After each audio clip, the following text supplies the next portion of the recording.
Hello guys, welcome to वीरिति academy. दोस्तों, आज का हमारा टॉपिक है सौर मंडल यानी सोलर सिस्टम। तो इससे जितने भी इंपॉर्टेंट क्वेश्चन बनते हो हम करेंगे। चलिए वीडियो को शुरू करते हैं। भूगोल के नामकरण एवं इस विषय को प्राथमिक स्तर पर व्यवस्थित स्वरूप प्रदान करने का श्रेय यूनानियों को जाता है, यूनान के निवासियों को जाता है। भूगोल के जनक हिकेटियस को माना जाता है। वर्तमान भूगोल के जनक अलेक्जेंडर वोन हम्बोल्ट को माना जाता है। यहाँ पे दो क्वेश्चन बना, भूगोल के जनक कौन है? तो भूगोल के जनक हिकेटियस है। वर्तमान भूगोल के जनक अलेक्जेंडर वोन हम्बोल्ट है। अब है ब्रह्मांड। हम ब्रह्मांड के बारे में जानेंगे। सूक्ष्म अणुओं से लेकर विशाल आकाशगंगाओं से सम्मिलित रूप को ब्रह्मांड कहा जाता है। ब्रह्मांड किसे कहा जाता है? सूक्ष्म अणुओं से लेकर विशाल आकाशगंगाओं के सम्मिलित रूप को ब्रह्मांड कहा जाता है। ब्रह्मांड का निर्माण महाविस्फोट सिद्धांत यानी कि बिग बैंग थ्योरी से हुआ। क्वेश्चन बन जाए ब्रह्मांड का निर्माण कैसे हुआ, तो ब्रह्मांड का निर्माण बिग बैंग थ्योरी से हुआ है, जिसे हिंदी में महाविस्फोट सिद्धांत बोलते हैं।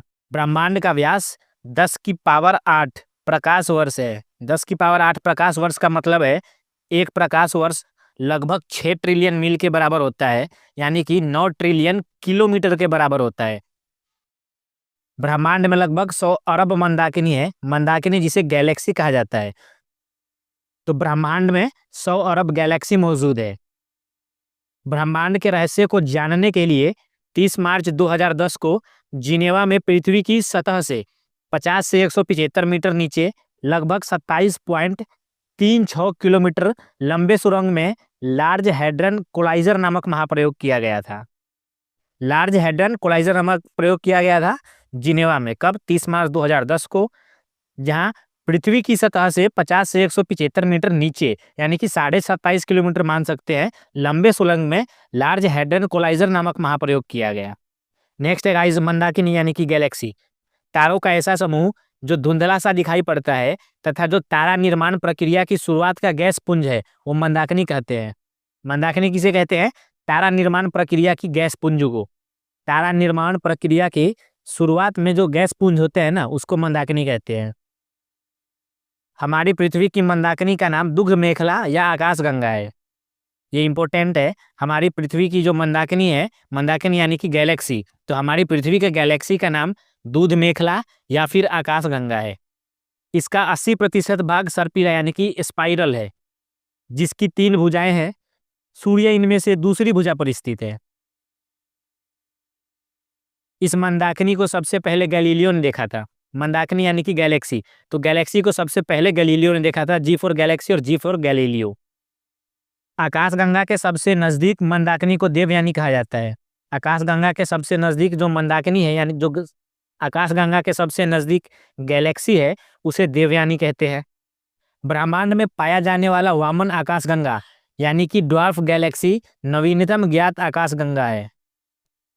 आकाशगंगाओं को दूर जाने की पुष्टि डोपलर प्रभाव यानी कि डोपलर इफेक्ट के द्वारा की जाती है।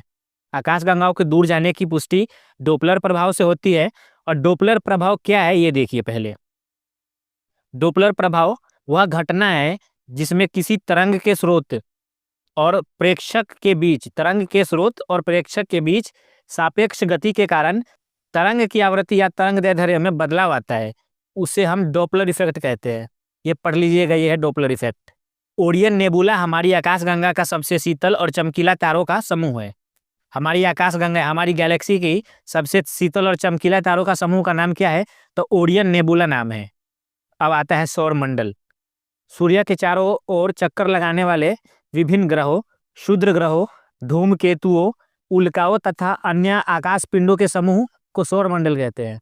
सौर मंडल किसे कहते हैं? तो सौर मंडल विभिन्न ग्रहों, क्षुद्र ग्रहों, धूमकेतुओं, उल्काओं तथा आकाशीय पिंडों के समूह को कहते हैं। सौर मंडल की खोज कोपरनिकस ने की थी। ये इंपॉर्टेंट हो जाता है।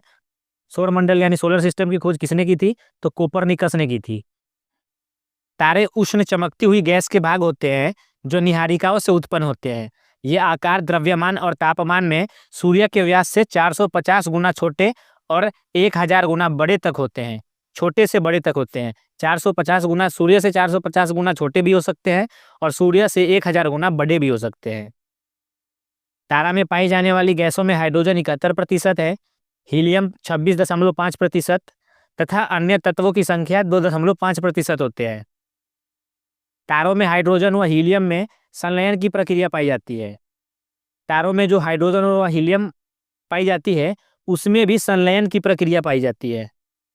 ब्रह्मांड का सबसे बड़ा तारा स्पाइनल ओरेगी है। ब्रह्मांड में विस्फोटी तारा अभिनव तारा है। अभिनव तारा को विस्फोटी तारा कहते हैं। किसी तारे की जीवन अवधि उसके आकार पर निर्भर करती है। किसी तारे की जीवन अवधि उसके आकार पर निर्भर करती है। पृथ्वी का सबसे निकटतम तारा सूर्य है।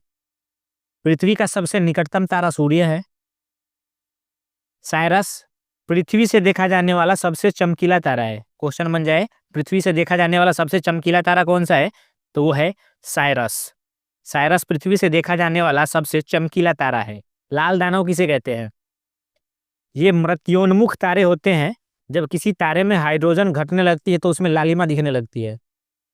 लाल दानव, जब किसी तारे में हाइड्रोजन घटने लगती है तो उसमें लालिमा दिखने लगती है, उसे लाल दानव कहा जाता है। वामन तारे क्या है? जिन तारों का प्रकाश सूर्य के प्रकाश से कम होता है, ये ध्यान रखिएगा, जिन तारों का प्रकाश सूर्य के प्रकाश से कम होता है वे वामन तारे कहलाते हैं। नोवा क्या है? यह अत्यधिक चमक के साथ अचानक दिखाई देता है तथा बाद में अपने मूल स्तर पर वापस मंद पड़ जाता है। इसको नोवा तारे कहते हैं।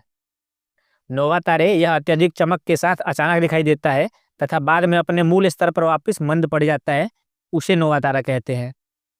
सुपरनोवा, 20 से अधिक मैग्नीट्यूड वाले तारे को सुपरनोवा कहते हैं। 20 से अधिक मैग्नीट्यूड वाले तारे को सुपरनोवा कहते हैं।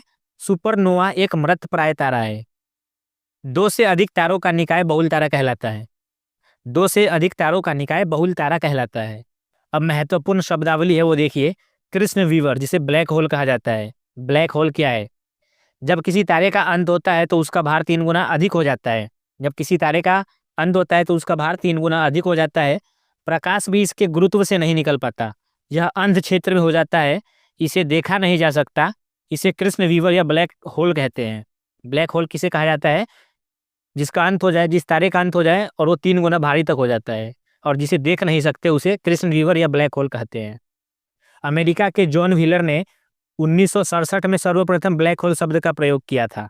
क्वेश्चन बने, सर्वप्रथम ब्लैक होल शब्द का प्रयोग किसने किया? तो अमेरिका के जॉन व्हीलर ने 1967 में किया था।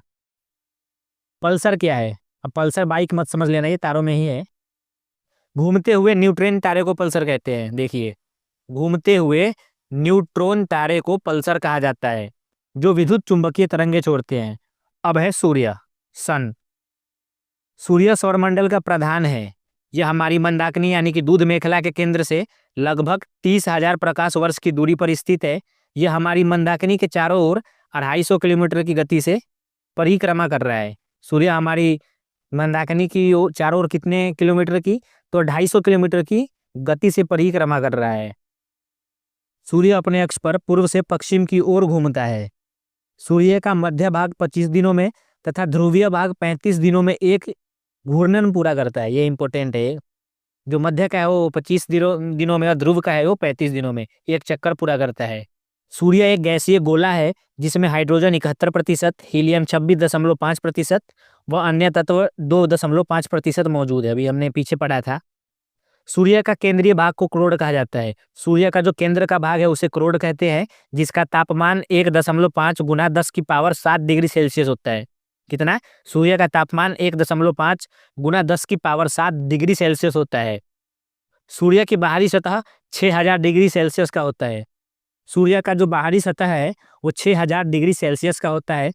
सूर्य की ऊर्जा का स्रोत नाभिकीय संलयन है। सूर्य का ऊर्जा का जो स्रोत है वो नाभिकीय संलयन है, ये ध्यान रखिएगा। सूर्य की उम्र 5 बिलियन वर्ष है। भविष्य में सूर्य द्वारा ऊर्जा देते रहने का समय 10 की पावर 11 वर्ष है। देखिए, सूर्य की जो उम्र है वो 5 बिलियन वर्ष की है। भविष्य में जो सूर्य ऊर्जा देगा वो 10 की पावर 11 वर्ष तक देगा। सूर्य के प्रकाश को पृथ्वी तक पहुंचने में 8 मिनट और 16 सेकेंड का समय लगता है। 8 मिनट 16 सेकेंड पूछा गया है।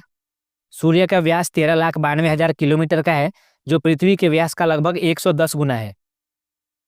सूर्य का व्यास है 13,92,000, जो पृथ्वी के व्यास से लगभग 110 गुना है। 110 गुना ज्यादा है, बड़ा है।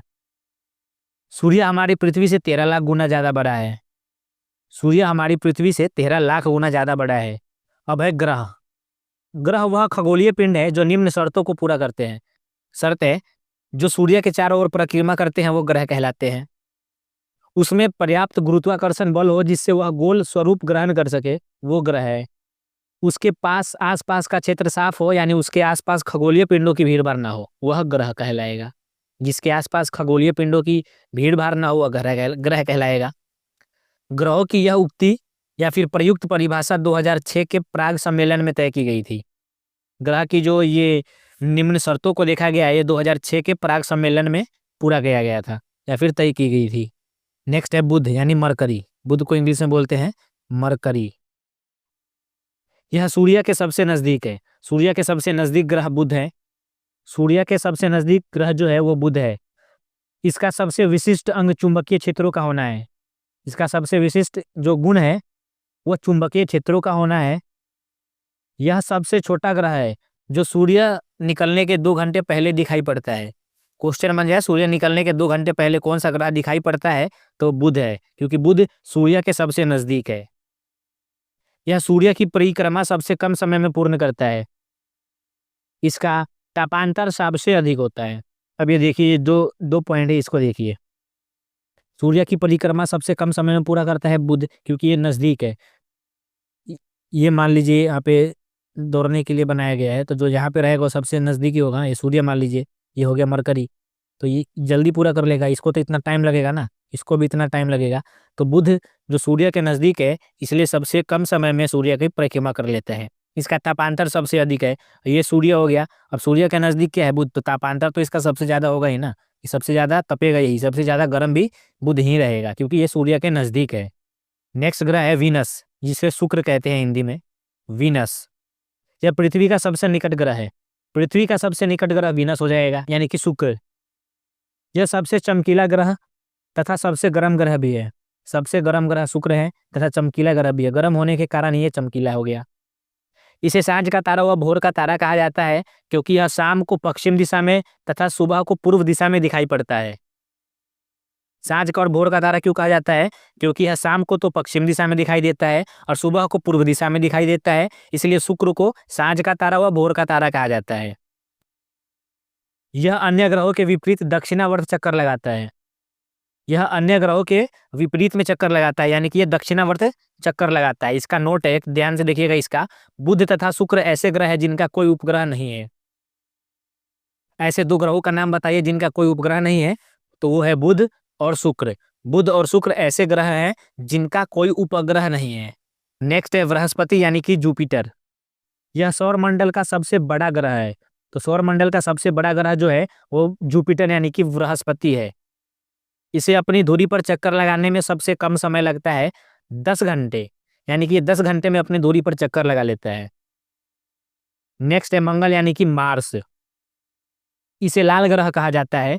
इसका रंग लाल आयरन ऑक्साइड के कारण होता है। लाल ग्रह कहा जाता है मंगल को। मंगल का रंग लाल क्यों होता है, आयरन ऑक्साइड के कारण होता है इसका रंग लाल। यहाँ पृथ्वी के समान 2 ध्रुव है, जिसके कारण यहाँ पृथ्वी के समान ऋतु परिवर्तित होता रहता है। यह अपनी दूरी पर 24 घंटे में चक्कर लगा लेता है। कौन, मंगल। मंगल अपनी दूरी पर 24 घंटे में चक्कर लगा लेता है। सौर मंडल का सबसे बड़ा ज्वालामुखी जो है वो ओलिपस मेस्सी है, तथा सौर मंडल का सबसे ऊंचा पर्वत ओलंपिया मंगल जो है, ओलंपिया ये मंगल ग्रह पे स्थित है। पर्वत है ओलंपिया जो मंगल ग्रह पे स्थित है। नेक्स्ट है शनि, जिसे इंग्लिश में सैटर्न कहा जाता है। यह आकार में दूसरा सबसे बड़ा ग्रह है। आकार में दूसरा सबसे बड़ा ग्रह शनि हो जाएगा। शनि के चारों ओर वलय यानी कि मोटे प्रकाश वाली कुंडली है, जिसकी संख्या 7 है। शनि के चारों ओर वलय है, वलय की संख्या 7 है। वलय कहा जाता है मोटी प्रकाश वाली कुंडली को। टाइटन शनि का उपग्रह है। शनि का उपग्रह है टाइटन, जो सौर मंडल का दूसरा सबसे बड़ा उपग्रह है। टाइटन शनि का उपग्रह है जो सौर मंडल का दूसरा सबसे बड़ा उपग्रह है। अब ध्यान रखिएगा, टाइटन जो है वो शनि का उपग्रह है, लेकिन टाइटन दूसरा है और सैटर्न यानी कि शनि भी है, ये भी दूसरा ही है। बड़ा में दूसरा है। ये ग्रह हो जाएगा शनि और टाइटन उपग्रह है। टाइटन उपग्रह पर पृथ्वी के समान वायुमंडल है। क्वेश्चन बन जाए किस उपग्रह पर पृथ्वी के समान वायुमंडल है, तो टाइटन हो जाएगा। टाइटन उपग्रह पर पृथ्वी के समान वायुमंडल है। नेक्स्ट है अरुण, जिसे यूरेनस कहते हैं। यह आकार में तीसरा सबसे बड़ा ग्रह है। आकार में तीसरा सबसे बड़ा ग्रह अरुण हो जाएगा। यह अपने अक्ष पर पूर्व से पश्चिम की ओर घूमता है। अरुण पूर्व से पश्चिम की ओर घूमता है अपने अक्ष पर। इसे लेटा हुआ ग्रह भी कहा जाता है। लेटा हुआ ग्रह कौन सा है? तो अरुण है। अब है वरुण, जिसे नेपच्यून कहते हैं। यह हरे रंग का होता है। वरुण हरे रंग का होता है। इस ग्रह के चारों ओर मीथेन गैस का बादल छाया हुआ है। मीथेन गैस के कारण ये हरे रंग का है, ध्यान रखिएगा। किस ग्रह के चारों ओर मीथेन गैस का बादल छाया हुआ है? तो नेपच्यून यानी कि वरुण ग्रह के चारों ओर मीथेन गैस का बादल छाया हुआ है, इसलिए हरे रंग का है ये। यह सूर्य के सबसे दूरी पर स्थित है। सूर्य के सबसे दूरी पर स्थित है वरुण, यानी कि नेपच्यून। तो ये थे हमारे आज के क्वेश्चन। आशा करता हूँ अच्छे लगे होंगे तो लाइक से और सब्सक्राइब कीजिएगा। मिलते हैं कल एक और नए वीडियो के साथ। तब तक ख्याल रखें। धन्यवाद।